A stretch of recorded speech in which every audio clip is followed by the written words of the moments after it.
Well, good morning, everyone, and welcome to Carrickfergus Vineyard Church. My name is Sergi, and this is my wife, Philippa. Today is Sunday, the 14th of February. It's Valentine's Day, and love is in the air. For all you guys out there, I hope you have prepared presents for your loved ones today. For those of you watching this back on Tuesday, you've missed the boat. I'm really sorry you're a bit late. Philippa. So first of all, this morning we are going to worship together. And then we're going to share with you some notices about what's going on in the life of our church at the moment and what's coming up. And then we're going to hand over to Paul. He's continuing with our series on the life of Joseph at the moment. But first of all, before we hand over to the worship team, we're just going to pray. Heavenly Father, I pray that you would come into our homes this morning and open up our hearts and our minds, Lord. Prepare us to worship you this morning, Lord. As we come to focus on you, just give us a moment just to be quiet, just to be still before you, Father.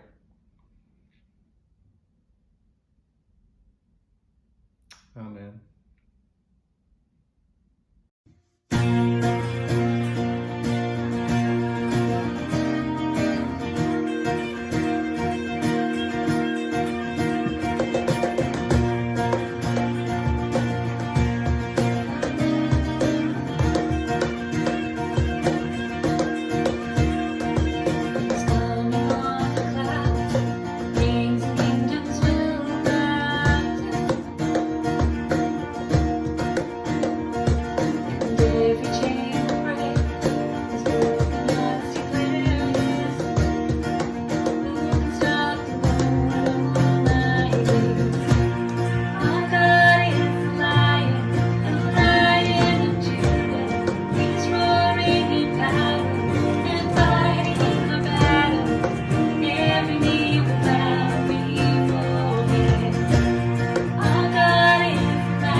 Thank you to the worship team for leading us so well this morning in worship. Now for some things that are happening in the life of our church. First thing is February on the Floor. This is a really great event where some of our kids and young people are giving up their beds for a night and spending it sleeping on the floor. I know R2 will be taking part in it. The idea of this is to try and raise some money for Stand By Me, which is a really good charity that we support here at church.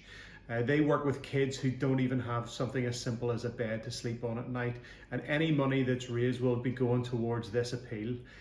The money you give is really important. It's something as simple as £16 can buy a blanket, £32 can buy a mattress, and £140 can buy an entire bed for a child who doesn't have one at present. There's also some other kids events happening out there, so check them out. The Kids Baking Live is happening on the 18th, Thursday the 18th of February, and we have Zumba with Hannah and Lydia happening on Fridays.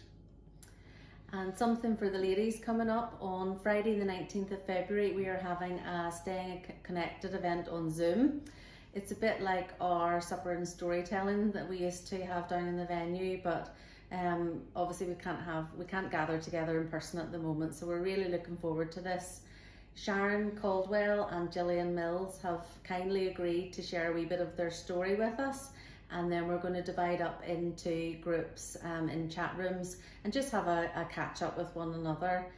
Please don't panic if you don't like talking on Zoom. You can just relax, sit back and just listen. So we're really looking forward to that this Friday, and it's going to be from 7:30 to 8:30 on Zoom. So if you haven't signed up already, please do. If you're finding things tough at the moment, or if something speaks to you through the talk or the worship, we have some pairs of people who would like to pray with you, and this is done over Zoom. There have been some really powerful times recently over these Zoom calls, and if you're interested in that, please check out our website, carrickfergusvineyard.org/events. We're also really delighted to share some exciting news with you all about the doorstep dinners. We're able to expand this now to 3 times a week, and basically what's happening is hot meals are being provided to people who are isolated or maybe need a wee bit more support at the moment, and this is only possible due to our great team that we have running this, and also a local restaurant who've come on board. And it's wonderful the relationships that are being developed at the moment as we reach out in this way. A lot of the events that we talk about are only able to happen through the giving that happens within our church. And if you would like to make a one-off donation or something more regular to the work that God is doing through Carrickfergus Vineyard, can I suggest that you link into our website to find out more information. Again, carrickfergusvineyard.org/give. So now we're going to hand over to Paul, and he this morning is continuing with our series, We'll Get Through This. Hi church family. Firstly, a huge thank you to our Rockets and youth in church who have been taking part in February on the Floor. Sadly, there are lots of boys and girls that Stand By Me look after who don't have a bed to get into each night, and so our wonderful young people wanted to do something about that. Rockets and youth, and maybe a few other family members, have been giving up their beds, sleeping on the floor and raising some money to buy beds for families who need one. This has been an opportunity for everyone taking part to put their faith into action and show God's love in a practical way by lifting a family off the ground and into their first bed. It's not too late to get involved, so please get in touch with us if you'd like to do a stint on the floor yourself. You can still support our amazing young people by going to their fundraising pages. The links will appear at the end of this video. On behalf of Stand By Me, thank you so much to everyone who has donated so far.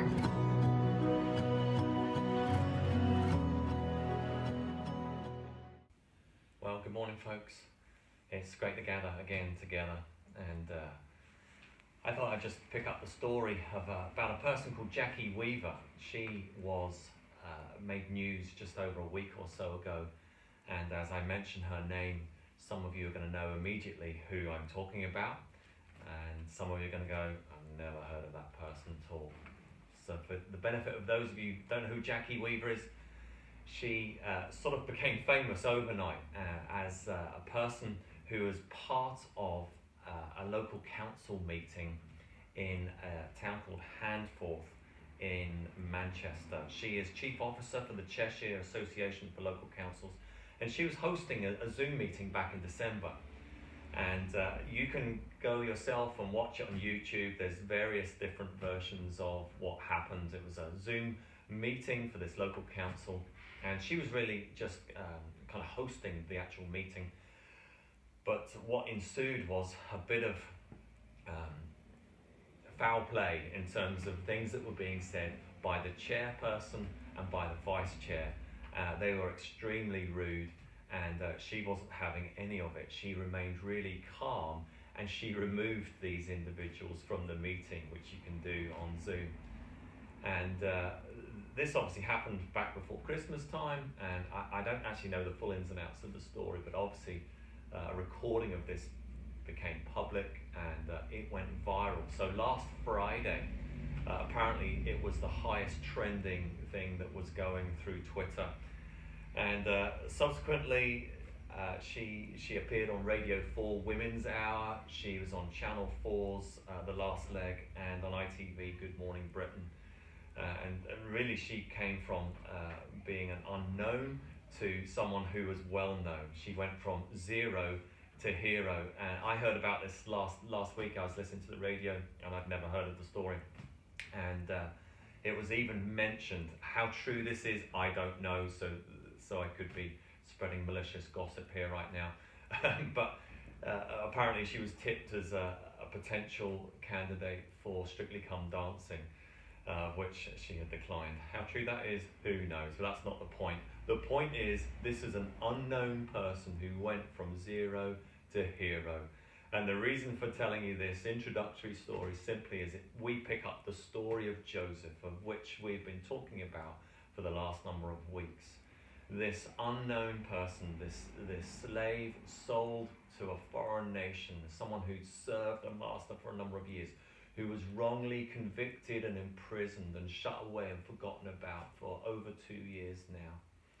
Forgotten, banged up, in jail, forgotten. And yet, this is the moment in the story that we read about in chapter 41 of Genesis, where Joseph is about to be released and promoted from prisoner to prime minister. And we can pick up the story simply because Pharaoh has his own dreams. And if we know anything about Joseph, he's a good dreamer, but he's also an interpreter of dreams. And so we pick up the story, chapter 41, Pharaoh has 2 dreams. The first dream simply is this: as he's sleeping, he sees himself at the river Nile, and he sees 7 fat, healthy looking cows, followed by 7 gaunt, thin looking cows. And he wakes up and then goes to sleep again and has another dream. And in that dream, he sees these images of 7 healthy ears of corn, followed by 7 ears of withered looking scorched corn. And he wakes up, it's morning time, and these dreams disturb him. They're not ordinary dreams. There's something about these that play on Pharaoh's mind, and he contemplates them and wants to know, is there meaning behind them? And if so, what are those? What is the meaning? He calls his magicians and wise men and retells the story, or retells the dreams to them, and they are of no use and no benefit to him whatsoever. Verse 9 of 41 says, then the chief cupbearer, who must have been present at the time, he says to Pharaoh, today I'm reminded of my shortcomings. What a brilliant way of basically saying, I forgot all about my mate Joseph, who interpreted my dreams for him, and in fact, he told me I was meant to put in a good word for him, but as we remember from last week, he forgot all about it. He tells Pharaoh, he says, a young Hebrew was there with me in prison, a servant of the captain guard. We told him our dreams, that's we and the baker, him and the baker, and he interpreted them for us, giving each man the interpretation of his dream. And things turned out exactly as he interpreted them to us. So Joseph calls for Pharaoh. So Pharaoh calls for Joseph. Joseph is shaved, he's scrubbed up, he's given new threads to wear, and goes to meet before Pharaoh. All of those years of faithfulness, of the unseen, being, living this life of obscurity all of the time, alone, but with God. In the eyes of the world, and certainly in the eyes of the memories of his brothers, sold, forgotten, good riddance. Buried beneath the earth, in the cold and the winter, lies the bulbs in the ground, doing its thing. We don't see it, but very soon we're going to see it. We're going to see those sprouts come up in our grass, in our lawns, or wherever the bulbs are planted, just beneath the ground doing their thing. That's where Joseph has been for all of this time, ready to spring up, ready to come up, ready to come out. Joseph the shepherd from faraway land enters the throne room of Pharaoh, the most powerful person in that part of the world. The contrast between the two of them is startling. Joseph, who's in prison, coming to Pharaoh, who's in the palace. Joseph the prisoner coming to the king. Pharaoh adorning gold chains around his neck. Joseph displaying the bruises from the shackles, the only piece of metal that are adorning him. Pharaoh who leads armies and builds pyramids, maybe not just yet in history, to Joseph who's been tending to his inmates in prison. Pharaoh who is the king ding, and he's almost like godlike to the people. And Joseph the slave, the prisoner, accused sex offender. The contrast between the two is startling, and yet that does not faze Joseph. He goes before Pharaoh. And with great confidence we read in verses 15 and 16. Pharaoh says to Joseph, I had a dream and no one can interpret it, but I have heard it said of you that you hear a dream, you can interpret it. I cannot do it, Joseph replied to Pharaoh, but God will give Pharaoh the answer he desires.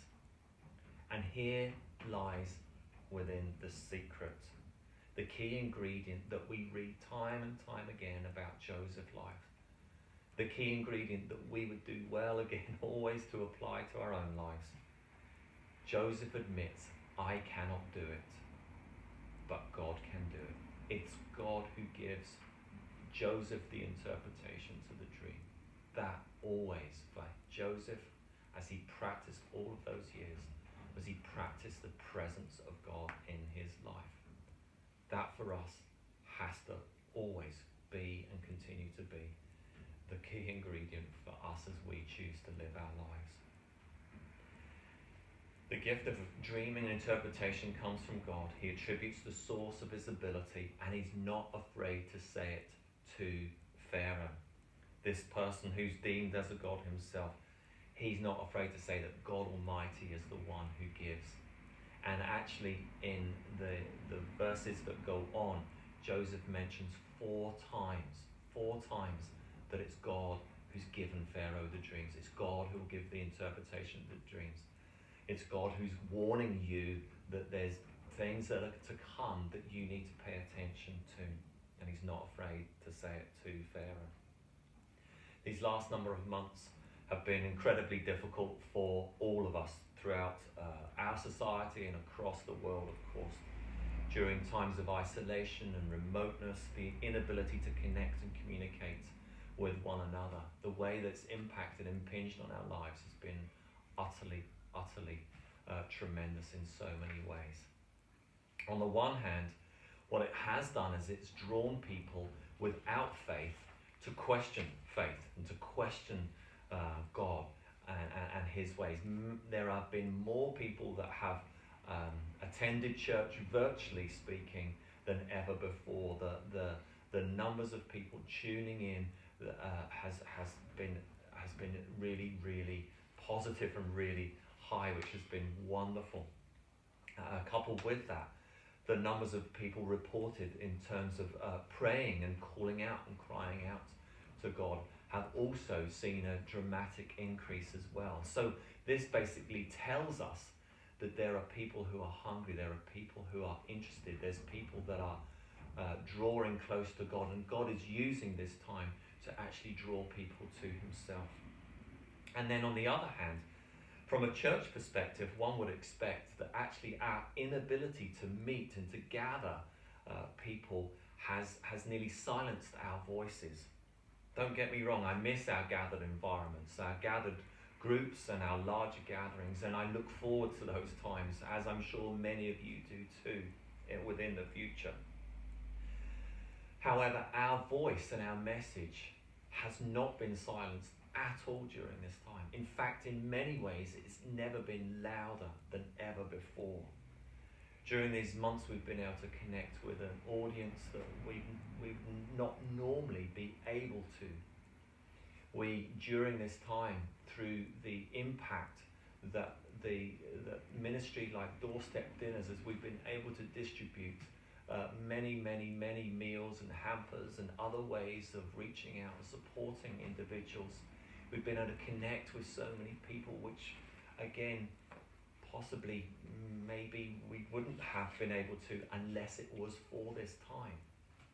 Also with that, we have doors have opened with people of influence, people just doors have opened to other people that we wouldn't have normally connected with.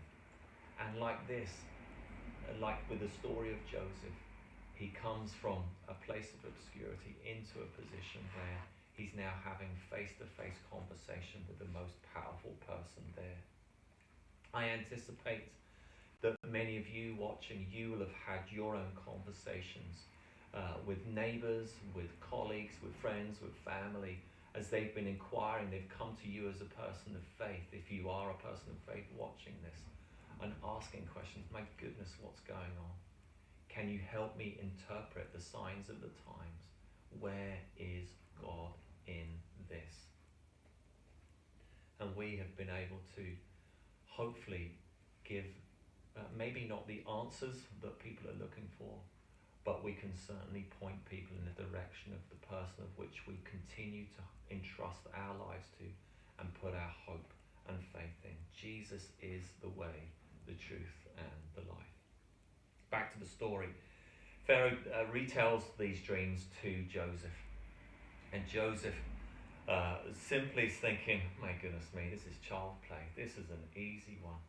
Give me something difficult.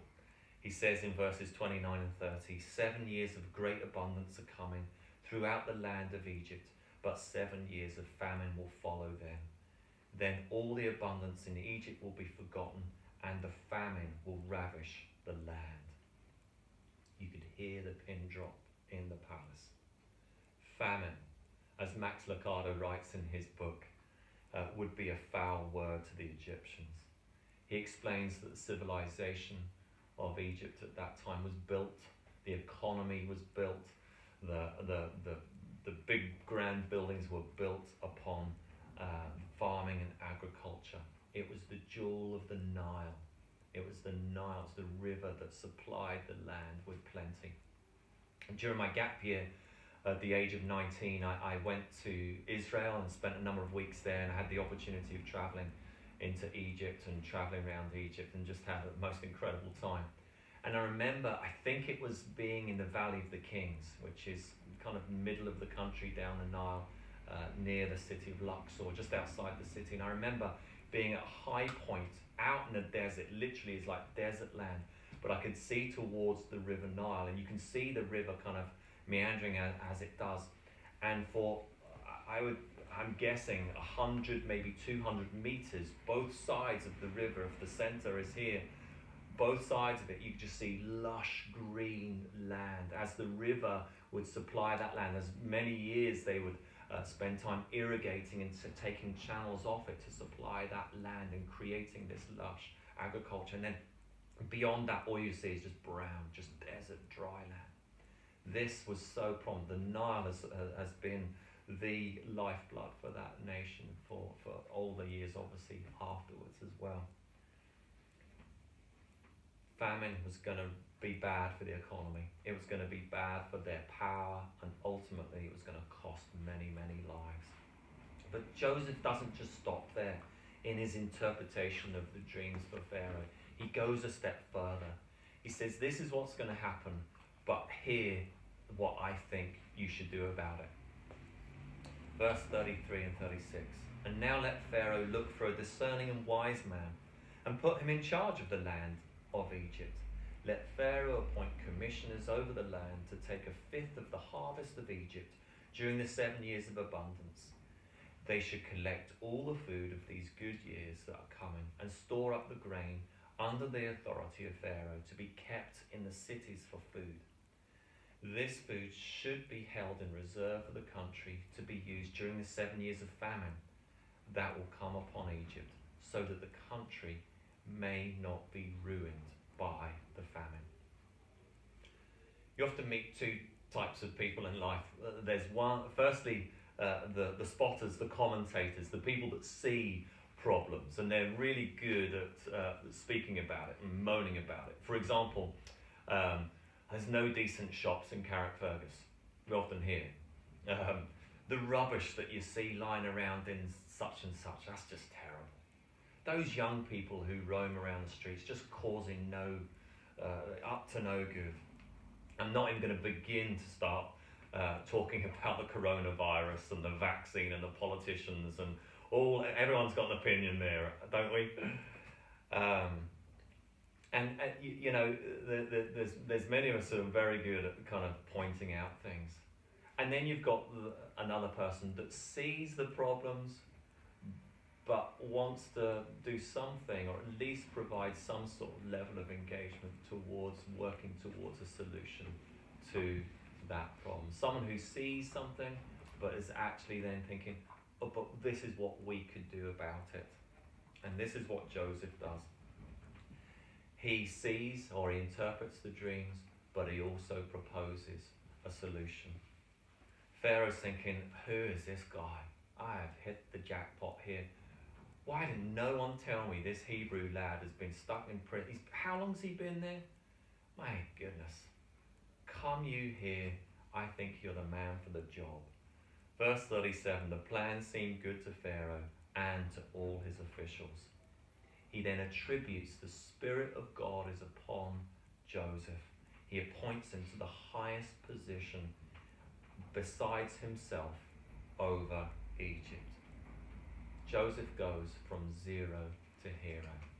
Max Lucado, he writes, it's the grandest bounce back in the Bible. And he counts, he puts some numerical figures to this. He says 1 broken promise, 2 betrayals, 2 abductions, multiple attempts of being seduced, 10 jealous brothers, 24 months in prison. Mix it all up, spread over 13 years, and what do you have is the greatest bounce back. You would think after all of those things that he'd endured, you would not have the man that there was. But because he carved out time with God, because he entrusted his life to him in the unseen place, during the pain and through the hardship, because he remained faithful, because he held on to the destiny, those dreams which were given to him as a teenager, he comes, and this is the moment, this is the time when he's beginning to fulfill the destiny, the God-given thing that was entrusted to him.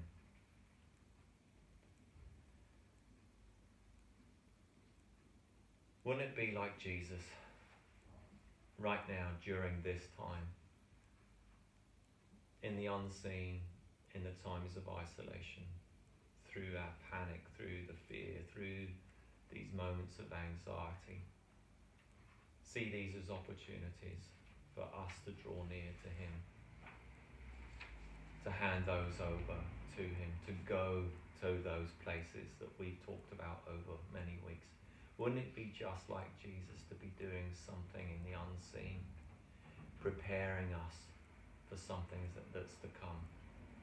You see, God uses the pain that Joseph has endured. He works in him to work through him. One of the privileges and the joys that we get to see and get to experience is journeying with people and through people and seeing and drawing alongside difficult times in people's lives, but seeing how people abandon themselves to the Lord and how He works in them. And then God takes that very thing, that wound that was inflicted, that thing that you suffered or endured, and God often takes that very thing to connect with other people, and He uses that the enemy might have meant for evil. He turns it for good, and He uses you, and He puts you in places, and He draws alongside these coincidental meetings with other people.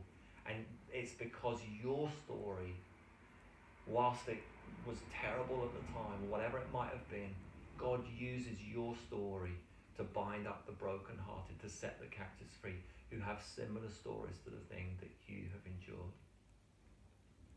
We're going to get through this. Hold on, continue to draw near to Him, and continue to practice His presence. Stay connected to God and stay connected to one another through whatever means that you're doing that. We're going to get through this. God's working in us. Springtime's coming. We're hopeful for the future. But why don't we, at this moment, why don't we just practice His presence? Why don't we turn to Him in prayer? Going to pray simply and together, just wait upon the Lord. So wherever you are, whoever you are, just why don't you just begin by closing your eyes and join me as we pray.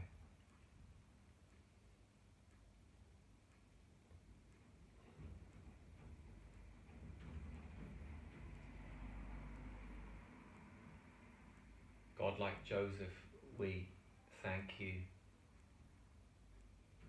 that you are with us,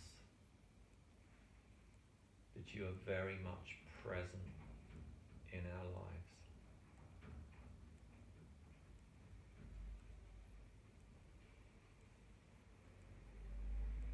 And God, instead of choosing to focus our attention here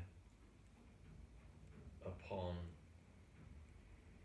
whatever it is that is distracting us, is causing us a sense of harm or a sense of discomfort, help us to choose our attention to be upon you, that we would draw near to you.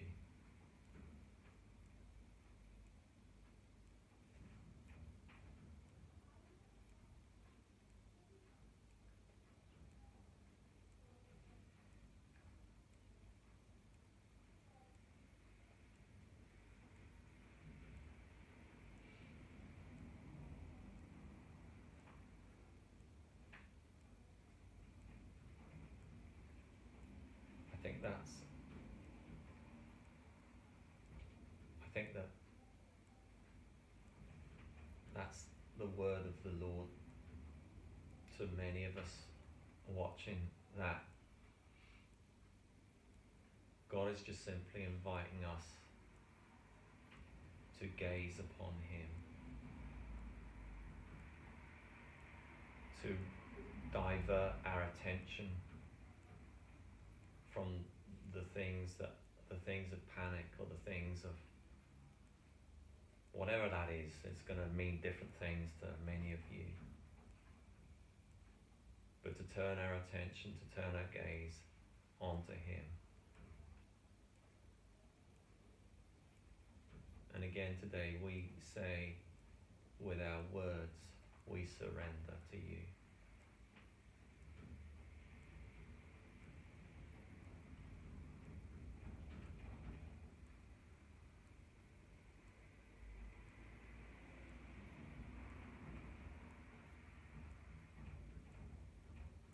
And for some of us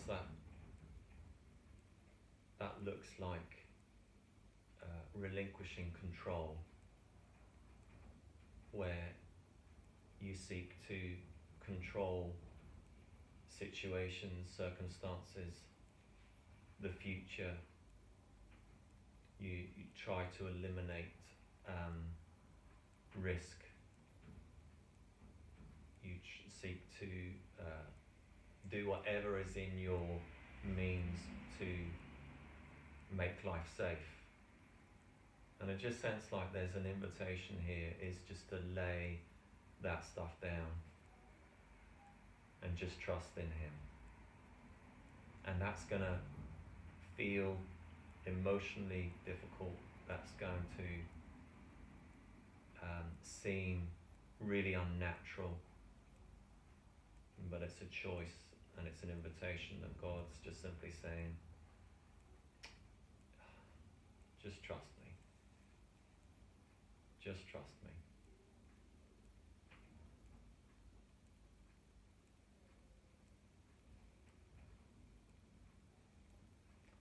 Amen.